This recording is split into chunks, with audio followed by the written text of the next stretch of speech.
êtes associé chez BDO, un cabinet de réviseurs d'entreprise. Vous êtes l'ancien président de l'Institut des réviseurs d'entreprise. Et puis vous êtes membre du comité scientifique d'Investitude.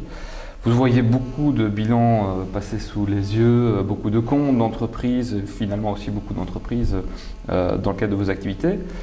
Quelle est l'importance pour vous justement de disposer dans son capital d'un partenaire externe, une société de financement et d'investissement?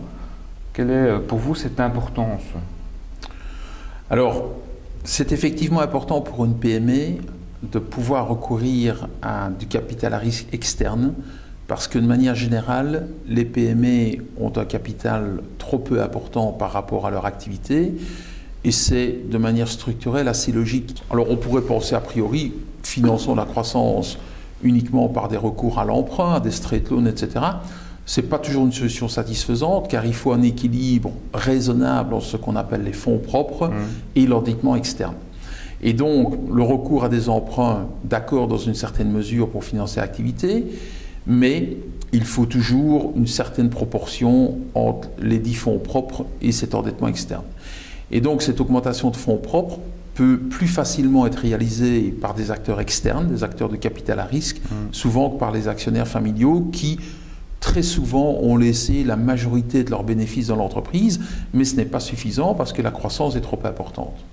Donc ça, c'est un aspect intéressant. Donc c'est plutôt là, c'est l'aspect comptable, solvabilité, etc. Mais ce que vous dites aussi, il n'y a pas que cet aspect-là, il y a aussi un aspect important que vous soulignez, c'est la rigueur de gestion. Le fait d'avoir au sein de l'entreprise un acteur de capital à risque n'est pas seulement une solution à un renforcement des fonds propres, mais c'est aussi une valeur ajoutée importante. Je l'ai constaté dans plusieurs cas pratiques dans ma vie professionnelle. Un acteur externe apporte dans une PME, disons une vision externe, une analyse plus rigoureuse des choses. Prenons simplement l'exemple d'un conseil d'administration. Dans beaucoup de PME familiales, le conseil d'administration ne se réunit pas et on ne prend pas le temps, comme on dit, de regarder les événements, le nez en dehors du guidon. Dans une PME, on est toujours dans le day-to-day. Et le fait d'être en conseil d'administration avec ce partenaire externe permet de voir les choses avec un peu de recul, donc permet d'abord de se discipliner à établir des situations trimestrielles, de les comparer au budget, d'analyser les écarts, permet d'analyser l'importance du carnet de commandes. Dans beaucoup de PME familiales, on ne prend pas le temps, X fois par an, d'être le nez en dehors du guidon, d'analyser les chiffres, d'analyser la situation commerciale, la situation de production, d'analyser la manière dont les investissements devraient être financés.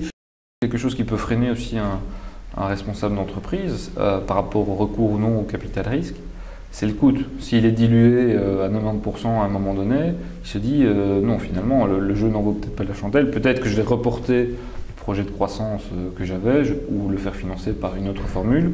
Mon expérience du capital à risque est qu'il se situe presque toujours en 10 et 49%. Le patron de la PME souhaitant conserver 51%, donc la majorité.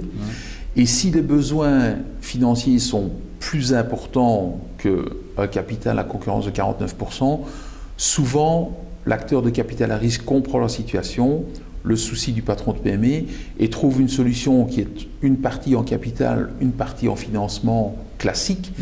Et donc, je ne me souviens pas d'expérience personnelle où l'entrée d'un acteur de capital à risque a échoué par le fait qu'il devait nécessairement être majoritaire.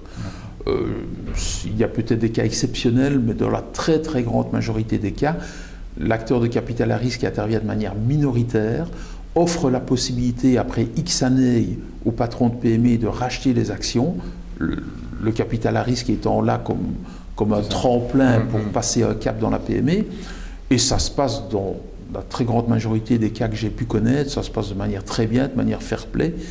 Et les PME qui ont fait appel à ces acteurs sont généralement très satisfaits.